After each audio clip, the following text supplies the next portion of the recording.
Dear students, you are quite welcome to Balu's classroom. Lucy Gray is a poem written by William Wordsworth. William Wordsworth, the romantic poet, was born on 7th April 1770 and he passed away on 23rd April 1850. He was an English romantic poet who, with Samuel Taylor Coleridge or S.T. Coleridge, helped to launch the Romantic Age in English literature with their joint publication, that is, Lyrical Ballads, which was published in 1798. Wordsworth was Britain's poet laureate from 1843 until his death from pleurisy on 23rd April 1850. One more point we have to discuss is that of William Wordsworth made his debut as a writer in 1787 when he published a sonnet, the European magazine.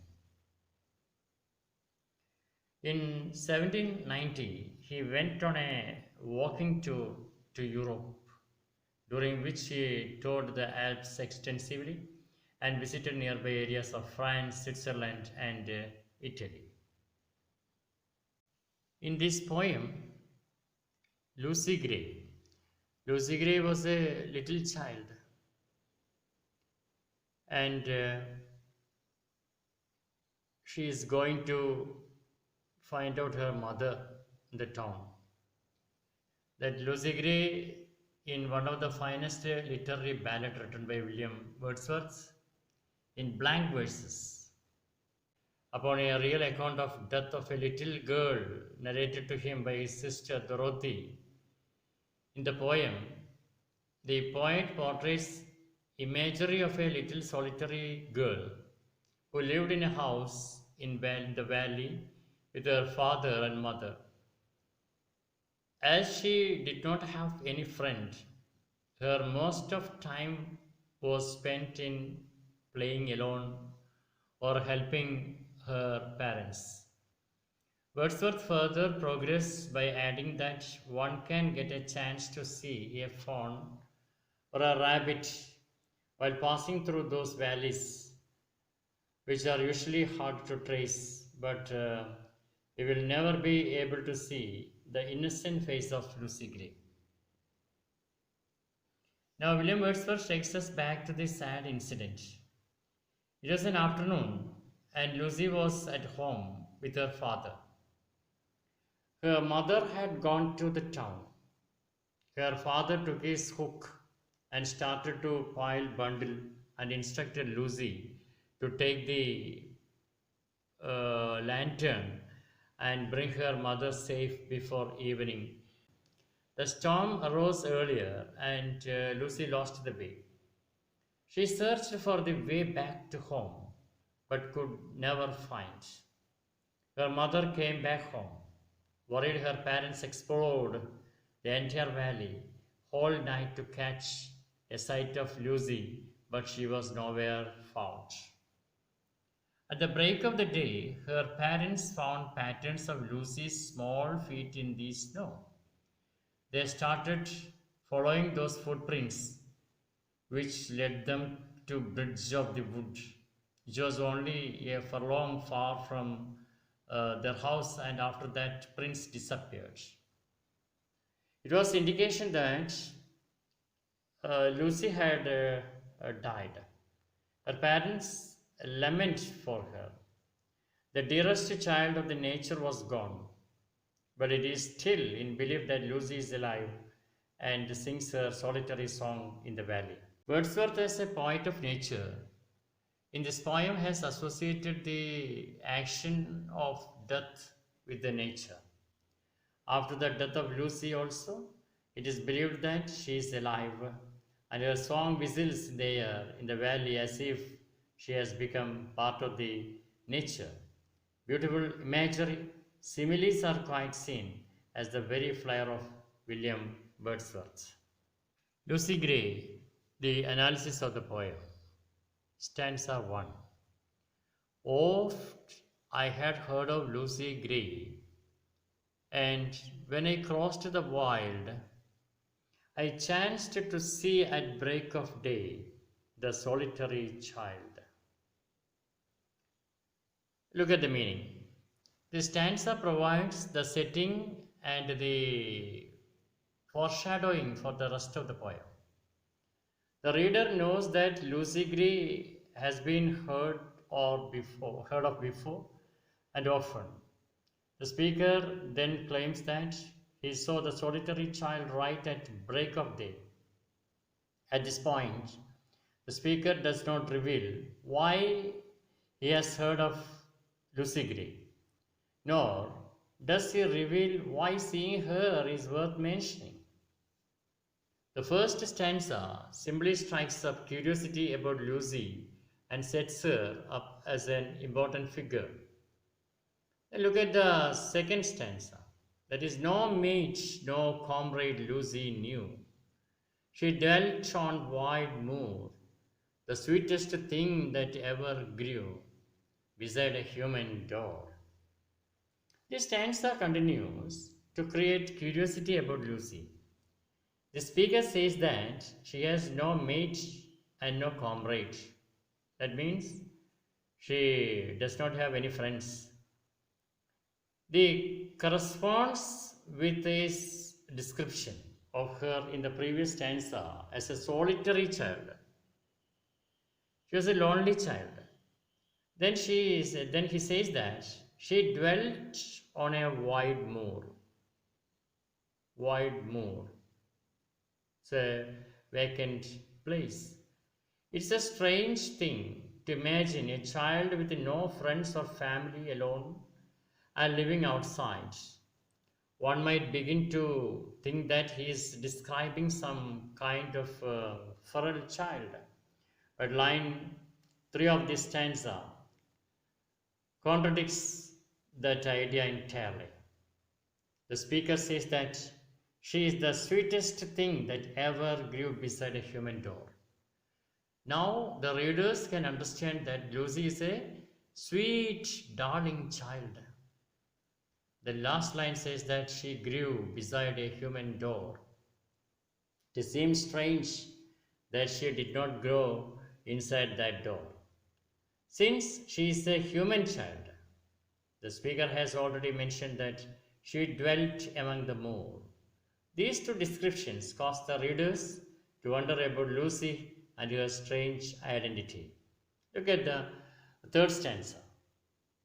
You yet may spy the fawn at play, the hare upon the grain, but the sweet face of Lucy Gray will never more be seen. What is the meaning of this stanza? Here, the speaker talks, that is, the poet himself, that is, the William Wordsworth, talks directly to the readers and says that they may spy the fawn at play, and that they may catch sight of a hare upon the green, but that the sweet face of Lucy Gray will never more be seen. In this stanza, the speaker reveals that something has happened to Lucy. Look at stanza 4. Tonight will be a stormy night. You to the town must go and take a lantern, child, to light your mother through the snow. The chorus here indicates that the speaker is now telling a story. This perhaps is a story he has heard from another.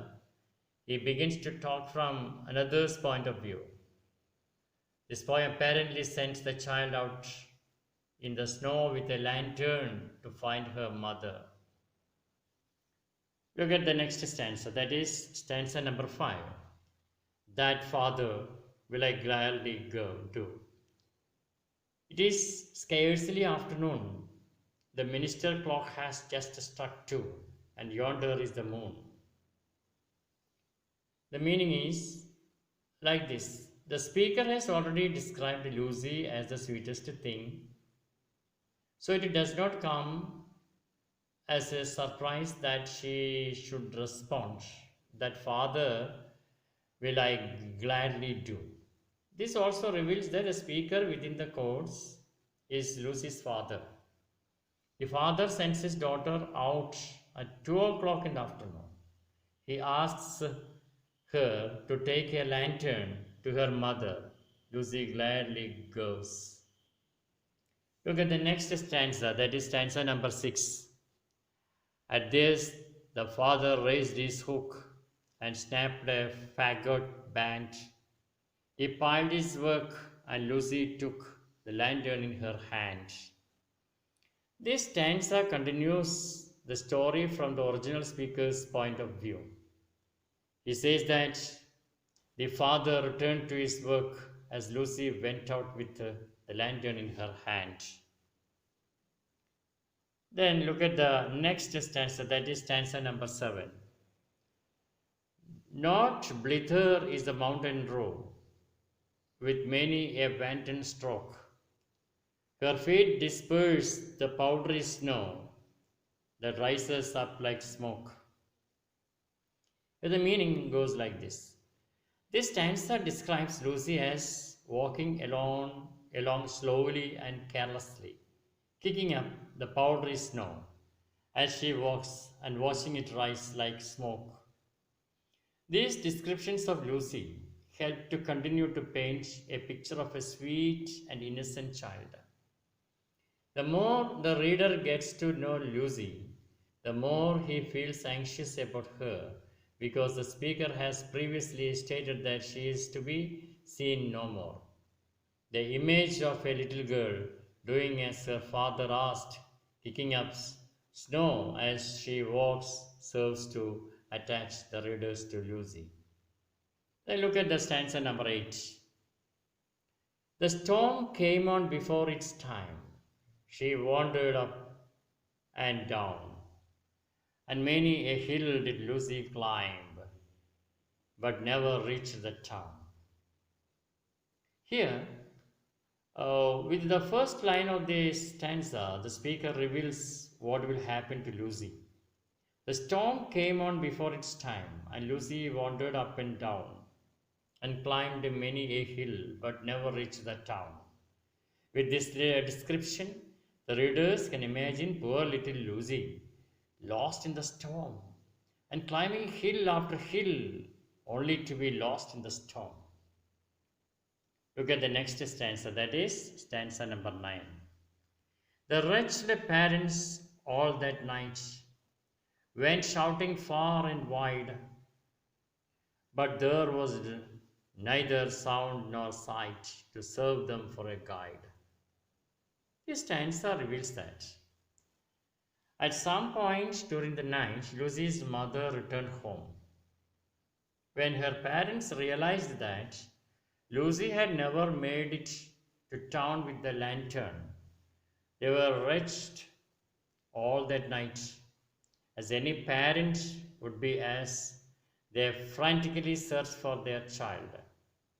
They went shouting far and wide, but found nothing in the darkness and silence of the night. Look at stanza number 10. At daybreak on a hill they stood that overlooked the moor, and thence they saw the bridge of wood, a furlong from their door. Again, the speaker mentions daybreak. This is a significant time in the poem. This is the time of day when the speaker mentions having seen Lucy Gray. This is also the time of day when the parents realize that Lucy has probably not made it through the winter storm. Then look at the next stanza, that is stanza number 11.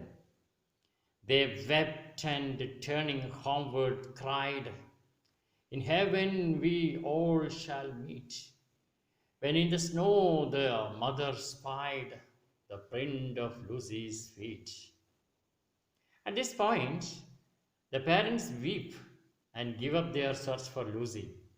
They turn home and cling to the hope that they would meet with their daughter again in heaven. At that moment, the mother spied the print of Lucy's feet. She has been all night in the storm. She is not likely to have survived. However, the sight of her footprints gives hope. Then look at the next stanza, that is stanza number 12. Then downwards from the steep hill's edge, they tracked the footmarks small, and through the broken hawthorn hedge, and by the long stone wall. With this, the parents begin to follow her footprints. They see that they walked through the broken hawthorn hedge and by the long stone wall. The hope in their hearts, they continue to follow her footsteps. But now the reader is likely fully sympathizing with the parents.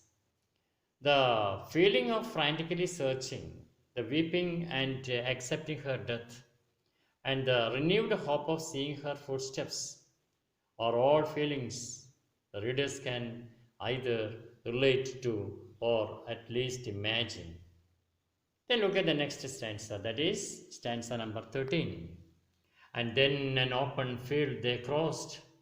The marks were still the same. They tracked them on, nor ever lost. And to the bridge they came. The parents track her prints all the way across the field and to a bridge. The readers can imagine the way the parents must be feeling as they followed their daughter's footprints and were forced to imagine her trudging through the snowstorm, lost and afraid. Then look at the stanza number 14. They followed from the snowy bank those footmarks one by one in the middle of the plank, and further there were none. In this stanza, it invokes the feeling of intense loss.